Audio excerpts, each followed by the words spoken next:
Hey, what's up, beautiful people? And today we're going to be reacting to A Truth About Making Cartoons by the Odd Ones Out. Yes, that particular Odd Ones Out that seems to only be uploading once every month or once every couple months. So we're going to get into it and hope you guys enjoy. Now, if you do, make sure to like, sub, and all that good stuff. And without further ado, let's get into it. Oh wow, it's him itself. Why does he have a beard now? Hello, I just wanted to let you know that the Scribble Showdown tour is coming back. We'll be going to these places on these dates. If you're interested, then check out the link in the description. Otherwise, enjoy the video. Also, I have facial hair now. Recently, I read the worst YouTube comment... I'm going back to the dog. That's an adorable dog. Recently, I read the worst YouTube comment ever, and I can't stop thinking about it. This comment lives in my head completely rent-free. Don't let stuff live in your head rent-free. The comment was concerning my upload schedule, and it was, if anime studios can make an episode of anime in 1 week, then these YouTubers can make a video in a month. Initially, I reacted like, you think that's how this works? You think anime studios post an episode and go, great work, team! Well, time to make the next episode this week. Hope none of you have any plans. I know the working conditions in Japan are bad, but sheesh.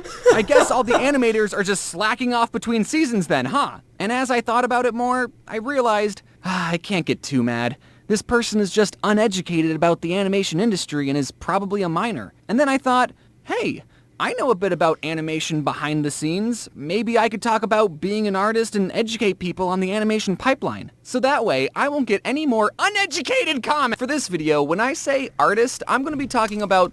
You need to discuss the type of animation that discusses why it takes so long. There's a reason why your type of animation takes so long, even though you have I'm going to say probably around a team of 8 to 10, while anime studios take a week, but they have at least 20 to 30 people working at least 8 hours a day for each background, each frame, each something, each everything. Now, what that guy is probably referring to is that he probably watches a lot of like anime stuff, probably like that dog Otis that I reacted to, the dog Otis, he releases a video every 2 weeks. And that's technically kind of like an animatic mix with the animation, but it's more like drawings into stuff like that. But that's probably what he's referring to. So you probably need to discuss the type of animation first, not, why it takes so long. Because if you wanted to, you could just take a nice little week creating your little picture, man, and then just create little tiny different pictures of himself, one smiling, one not smiling. And then you could just copy those and make a different face. You already have like 20 different characters right there, and then boom. But you need to discuss the type of animation. The Google definition of an artist. Noun, a person who produces paintings or drawings as a profession or hobby. You know, the pen and paper artists. I'm not really going to be talking about artists who make music or birthday cakes or take black and white photos of sunsets because... I want to talk about cartoons. I make cartoons. Now, it should come to no surprise that I'm pro-artist. Well, not a pro-artist. Are you kidding? I know my skill level. I still can't draw fingers. What I'm saying is, I will support anyone who wants to make art. If you're making art as a hobby, then that's a really great creative outlet, and having something physical as an end result is incredibly rewarding. But if you want to turn making art into a full-time job, you might want to sit down and consider a few things. Like, are you sure you don't want to go to law school? The biggest challenge all artists face is they have to eat food to survive. Right. And in this capitalist society, food costs money. So artists are challenged to somehow take being good at making shapes. It's not just capitalist society, it's every society. I don't think just Russia? No, Russia you have to buy food. And turn that into money. I know of 4 ways an artist can make a living. The first way is to be so good at art that people will pay money to hang it up in their house. The second option is to make caricature drawings at beaches and tourist traps. The third option is to sell your plasma. And the fourth option, which is the most common option, is to make drawings that people will pay you to make. And do a little bit of option 3 on the side. Some artists will take commissions, which is... Both are good. It's basically an artist going, hey, I'll draw whatever you want, asterisk, for $100. And people will go, nice. What the f***? art! I completely forgot what I was about to say. I was about to say something, and then those commercials really threw me off. Be free! I was going to give you so much exposure to my 50 Twitter followers. Or people will go, I want you to draw this cute animal character I made, and while at first your price might seem a bit high to the uneducated, I understand that art is a time-consuming process and you need to eat too. So here's a crisp $100. But another somewhat more stable idea is that artists will get jobs at studios or a YouTuber, and we'll be like, hey, we'll give you money if you draw specifically what we want, and if we don't like your art, we'll make sure to communicate clearly what we would like changed and work as a team to do the best we can. Or you're fired! And that leads us into animation. An important thing to remember.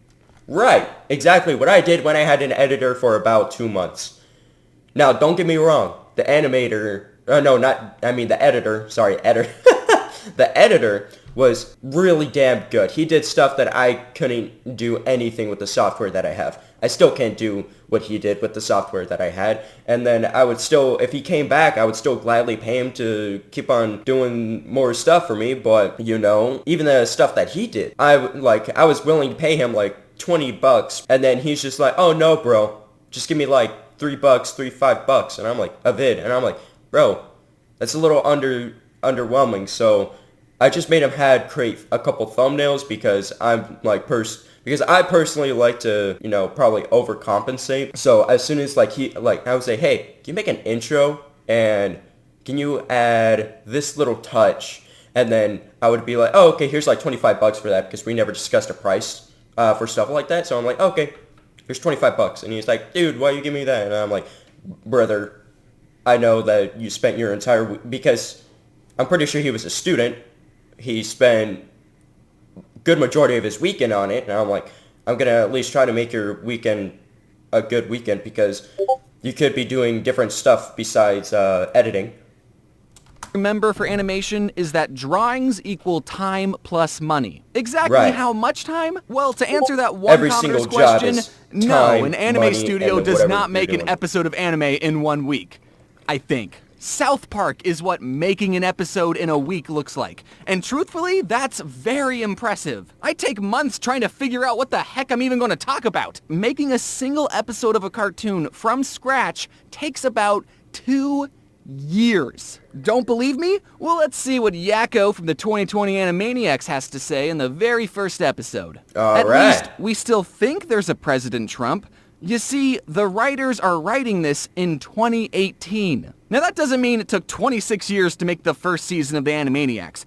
There's a lot of moving parts that happen when producing an animated TV series. For starters, the whole season of the show gets made at the same time. While the writers are writing episode 12, the storyboard team is boarding episode 3, and the design team is designing the bowling shoes that are going to be worn in episode 6. And it's someone's entire job to make sure that everyone's doing their job. This is called the animation pipeline. And there's so many other departments that I could honestly make a whole other video about this pipeline. If you're interested, I'll do it, but just know that it takes roughly 2 years to make a season of a cartoon show, and that's why when shows reference memes, they're extremely outdated. You know, like a boss! It's beautiful, isn't it? This exterior nighttime city skyline background. This background was drawn by one of my background artists, Annie Loomis, and it took 7 hours to make. And it was used specifically for this clip. If it wasn't for the Cats movie, I would have thought Hollywood knew what they were doing too. It lasted for 4 seconds. 7 hours of work, 4 seconds of content. So before we continue, I'm going to make you all sit and appreciate this. What was he crying? This background for another 4 seconds so I can double the value of this background. Backgrounds can be a time-consuming process, and the whole purpose of them is to be in the back of the ground. They're not even the focus. So storyboarders will sketch out a scene to set the staging through layout, posing, and character expression. And during this phase, I'm trying to find places where I can reuse backgrounds or take pieces of other backgrounds and Frankenstein monster them together to make an entirely new background. Like how I used the city background to be outside this window. Or how I took the buildings from this background, the bushes from this background, and the bench from this background and made an entirely new background. And hopefully, none of you noticed. Am I being cheap? Or cutting corners? Absolutely. But that's the point. That gives another background artist more time to make something else, like this James-themed city skyline. Well, you could have also just explained it by, you could have, not that you thought of this like in the beginning, but it would have made totally sense if we recognized the background each and every time, because that's where the story is taking place. Like that's where your little caricature or whatever his little character like lives, and then in that city, he's been to all those places, so he's combining those places, so we recognize them and we're like, oh yeah, that's where he lives. That's the main setting of his entire shtick. But instead of having to draw 20 different backgrounds of a bedroom. We already have a bedroom. Let's just do something else, please. It's not being lazy. It's getting the most use, the most mileage out of your hard work. I see this next story pop up on Twitter about every month, and it makes me want to stab my eyes out. If you look at this scene from The Jungle Book and this scene from Winnie the Pooh, these two similarly proportioned boys are eerily moving in the exact same way. Wait, was this plagiarized? Did someone from Winnie the Pooh plagiarize The Jungle Book? No. Remember what I said about drawings equal time plus money? Well, back in the old days of animation, before fancy graphics cards and floppy disks, animation frames had to be physically painted onto floppy transparent sheets called cells. So animated movies were essentially a really long flipbook with over 100,000 hand-drawn painted pages. Back then, drawings equaled even more time and even more money. This whole sequence had to not only be drawn 24 times a second,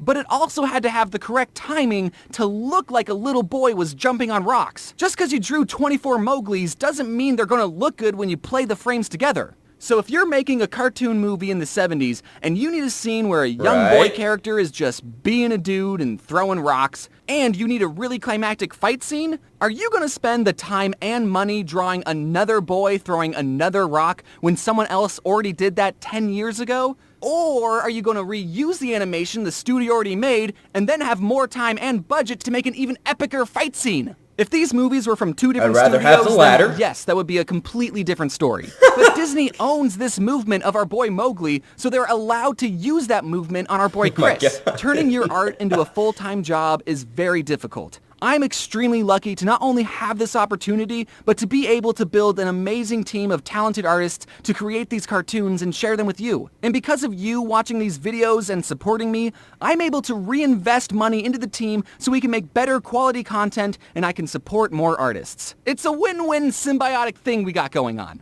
So if you ever wanted to get into the art industry, good luck, get drawing, and start putting that portfolio together.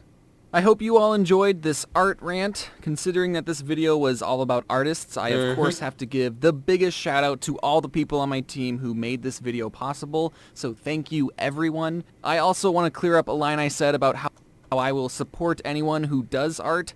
Obviously, if your art is offensive or harassing others, then that's not chill.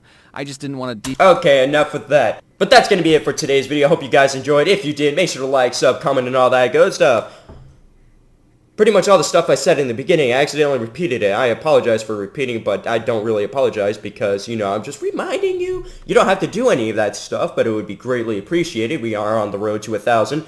And the making of this video, I have around 890.